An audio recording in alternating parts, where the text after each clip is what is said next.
இங்க கவினோட குடும்பத்துக்கு எடுத்துக்கலாமே. இந்த கவினோட குடும்பத்திலயும் வந்துட்டு இவங்க எல்லா டார்ச்சரும் வந்துட்டு வீட்டுக்குள்ள பண்ணிருக்கிறாங்க. செக்ஸ் டார்ச்சரா இருக்கட்டும், இல்ல எல்லாமே வெளியில வந்து வெளிவட்டாரமா அவர் அப்பாவே சொல்றாங்க. ரித்திகாவோட அப்பா என்ன சொல்றாருன்னா, கவினை பத்தி நாங்க எல்லாமே விசாரிச்சுட்டோம், எங்க குடும்பத்தாரும் நல்ல பையன்னு சர்டிஃபை பண்றாங்க. கவினோட அந்த ஃபேமிலி ரிலேட்டிவ்ஸ் எல்லாம் விசாரிக்கும் போதும் கவின் வந்து ரொம்ப நல்ல பையன்னு சொல்றாங்க. எல்லாம் விசாரிச்சு தங்கமான பையன் சொல்லிதான் கட்டி கொடுத்தோம். சோ இந்த தங்கமான பையன் நல்ல பையன் அப்படின்னு சொல்லி யாரு சர்டிபிகேட் கொடுக்கறது? சொசைட்டி. சொசைட்டி வந்துட்டு அங்க பார்த்து கவின் கூட பழகுனாங்களா? எப்படி அவங்க வந்து ஏன் அப்படின்னா பணம் இருக்கு, செல்வாக்கு இருக்கு. அந்த பையன் வந்து ஊரை கெடுக்குங்க. வாய் விட்டு பேசி அந்த எல்லாரு கூடயும் மிங்கிள் ஆகணும். சோசியல் மர்ஜ் ஆகல அப்படின்னாலே, ஏன்னா நீங்க பிசிக்கலி ஃபிட்டா இருந்துக்கோங்க, எக்ஸசைஸ் பண்றோம், நல்லா சாப்பிடுறோம், நல்லா பாடி ஹைட்டுக்கு ஏத்த வெயிட் வச்சிருக்கேன், பிசிக்கலி ஃபிட் ஓகே.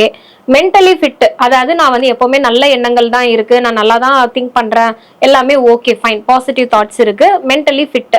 ஆனா சொசைட்டில இந்த காதல் கொண்டன் படம் பாத்திருக்கீங்களா? அதுல தனுஷ் வந்து என்ன பண்ணுவாரு, யாரு கூடயும் பேச மாட்டாரு. அவர் வார்டுக்கு நேரா போவாரு, உட்காருவாரு, சாப்பிடுவாரு. சாப்பாடு கெட்டு போச்சா இல்லையான்னு கூட தெரியாது, ஃப்ரெண்ட்ஸ் முன்னாடி ஓபன் பண்ணி சாப்பிடுவாரு. சோ இது வந்து என்ன தெரியுங்களா, ஒரு சோசியல் ஹெல்த் அவருக்கு இல்ல.